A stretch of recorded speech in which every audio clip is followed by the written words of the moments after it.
और 2024 के चुनाव में क्या होगा? सियासत में रुचि रखने वाला हर शख्स आज इसी सवाल का जवाब जानना चाहता है। खासकर यूपी के हर वोटर्स के दिमाग में फिलहाल यही सवाल है। ये सवाल इसलिए क्योंकि यूपी के लिए और भी अहम है, क्योंकि इसी प्रदेश की 80 लोकसभा सीटें ये तय करने वाली है कि 24 में क्या होगा।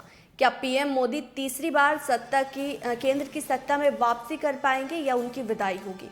इस सवाल का जवाब भी यूपी की लोकसभा सीटों में ही छिपा है। यही वजह है कि यूपी में विपक्षी एकता की कवायद और उसके बीजेपी की रणनीतियों पर पूरे देश की नजरें टिकी है। इसी बीच एक ओपिनियन पोल में यूपी की जो सियासी तस्वीर है वो साफ नजर आ रही है। सबसे पहले बात करते हैं वोट शेयर की। ओपिनियन पोल के मुताबिक यूपी में बीजेपी गठबंधन विपक्षी दलों से कहीं आगे खड़ा नजर आ रहा है। अगर आज यानी कि जो लोकसभा चुनाव है, जो 24 का चुनाव है, अगर वो आज कराया जाए तो बीजेपी गठबंधन को 50% वोट मिलने की संभावना है। वहीं अगर समाजवादी पार्टी की बात करें तो समाजवादी पार्टी को लगभग 30% वोट जो मिलने की वो है संभावना है। कांग्रेस को 5%, बीएसपी को लगभग 6% और अन्य को लगभग 8% जो है वोट मिलते हुए यहाँ नजर आ रहे हैं।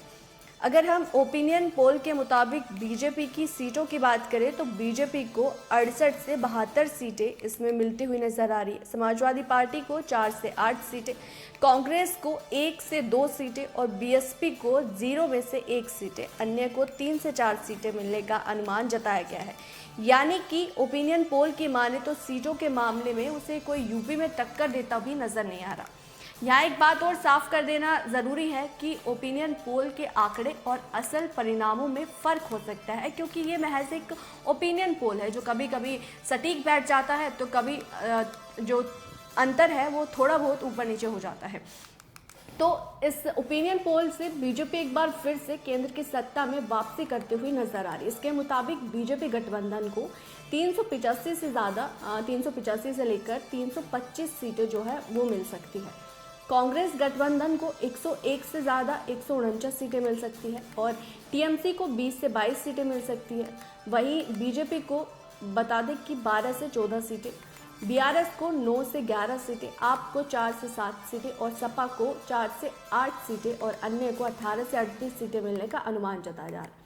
आपको बता दें कि ये जो ओपिनियन पोल है इसके हिसाब से बीजेपी गठबंधन फिलहाल जो है वो अच्छी स्थिति में नजर आ रहा है। हालांकि ये सियासी तस्वीर 24 के चुनाव तक कैसी रहेगी इसे देखना दिलचस्प होगा, क्योंकि ये इसलिए भी ज़रूरी है क्योंकि बिहार के जो सीएम है नीतीश कुमार वो विपक्षी एकता की कवायद कर रहे हैं और पिछले दिनों बिहार में बैठक भी हुई जिसमें कांग्रेस, टीएमसी, एनसीपी और सपा सहित तमाम जो बड़ी पार्टियां हैं वो शामिल हुई।